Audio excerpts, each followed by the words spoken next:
The first thing I can remember in life was being on Gleason Street in Northeast Portland, and we had an apartment upstairs. And the Rose Festival Parade went by, and we were right down in front when the clown came over and tried to pinch me on the nose or something, touch my You nose. lived there with your parents in Portland for a while, and then you moved to the beach? Yeah, that's correct. Dad got out of the dental school.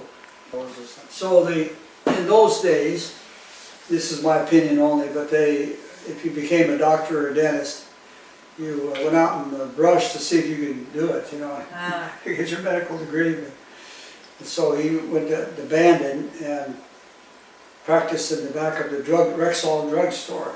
Is that right? And right next door was this young new doc right out of medical school. A couple of greenhorns, both of them. Anyway, they were both young new professionals, and Dad was a dentist and Dick was right next door. And we became great friends with the Sherwins. In Bandon by the sea. And on Old Main Street. Bandon, Oregon. Yeah. And what was your house like there in Bandon? Well, that actually was had been a hunting cabin, but it was out along, overlooking the ocean, on the ocean side of Ocean Drive. And looking right out, and there was Face Rock and the kittens. And there was sea lions on the kittens, the kitten rocks.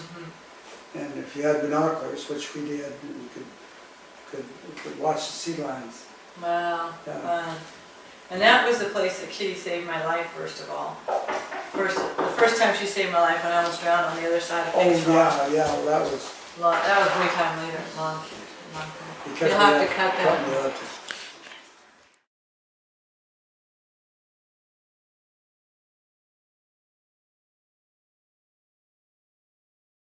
North of Bandon. Have you ever been to Bandon? Probably No, not. never have. And So beautiful. anyway, we went up and went to bed. My mother woke up, this mom woke up from the smell of smoke about 10 p.m. And they went out on the porch, and the houses, 3 or 4 houses down the street, or a block or so down the street, were on fire. The fire was coming this way toward the ocean. Wow. And so we got up, they got me up, and I didn't want to go, didn't want to get up, but anyway, they got me up, and we got dressed. Dad, I don't know, this wasn't the end of the report, but Dad grabbed a bunch of apples. We had a box of apples, and a couple quarts of milk, too. And we got in the neighbor's car and went toward the beach, which was only 4 blocks away. And there was a single guy walking toward the fire. And we stopped and we said, "Hey, you better get in the car. You don't want to go that way." And he said, "No." He said, "I have some gold buried in the field back there." Oh gosh. And so to interject this, they found him and his wife the next morning. He had 6 or 7 gold pieces in his hand. And there should be a scriptural... Yeah. He lost his life for the gold that didn't do him any good. Wife was in the kitchen. They had a little cottage right on the front, and he was in the doorway. He probably tried again, trying to make it down the beach with the gold. Oh my goodness. And they lost their lives. And so we subsequently went on down to the beach, and I can show you the rocks that we hunkered behind, because the smoke came clear down to about 1 foot above the sand. You had to get down and get like this, and get your nose in the fresh air. And the fire was burning along the hill embankment up there, and you could see it hit a filling station, up in the air. Gas station. Burning along a gas station, boom. And the Lord was good, because the tide was out. Oh. If the tide had been in, because the logs that were alongside the beach and the embankment, they were catching on fire. And if the tide had been in, we'd have had to stand out in the breakers. But fortunately, the tide was out, so we just hunkered behind some rocks. And so in the morning, the Red Cross came in their old panel trucks, old 1936 panel trucks with a Red Cross on it. And they come running them. The fire had pretty well died down, and they had milk and trying to push make me drink milk and stuff, I didn't want anything. But we, from there, we went to, Dad stayed to help with the medical problems.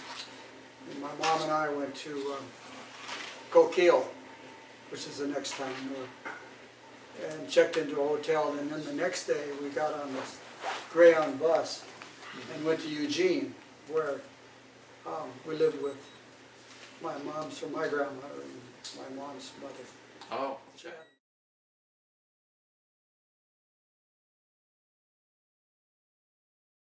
Dear one and all, including Eunice, Frances, Winnie, Vern, and my two swell little nieces, Connie and Virginia.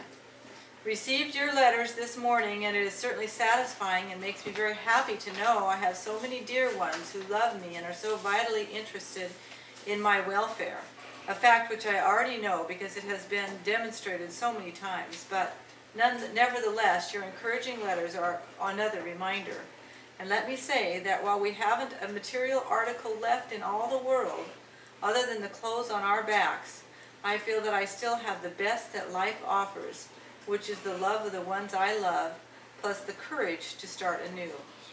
This is so mild compared with my list of life's experiences that starting at the bottom again will be more or less of an interesting game which I have the opportunity of playing. Pretty optimistic at this point. I said we lost every material article, but we'll take that back, for as we hastened out of the door, I grabbed that good snapshot of Mama, that framed picture of Dad with the poem beside it, and then ran back to the bedroom for Dad's glasses. So that is not a bad setup to start housekeeping with, is it? There had been for several days fires up on Bear Creek about 5 miles east and south of Bandon, but had been kept more or less under control until Saturday. Then it seems that about 6 p.m. a brush fire started in the southeastern outskirts of town, but that seemed to be under control until nearly 11 p.m., when it became alarming. Even at 10 p.m., when we went to bed, while there was a deep redness in the sky, we really had no idea of its seriousness. But at 10:45, after a short sleep, the increased denseness of the smoke must have awakened me. So I called Floyd and we put on our bathrobes and went out on the porch to take a look. We then realized the seriousness of it, for we judged that it was about by the grammar school, only 7 blocks away. And the wild east wind was furiously fanning the fire toward the ocean. We glanced at each and simultaneously said in words to this effect, "Oh my gosh, let's get a wiggle on." So we hurriedly dressed and awakened Bill, which was hard to do. I finally said, "We have to hurry, Bill, the town is on fire," to which he answered, "Let her burn." "Let her burn, I want to sleep." Well, we will let her burn, but we picked Bill up bodily and carried him to the living room and dressed him.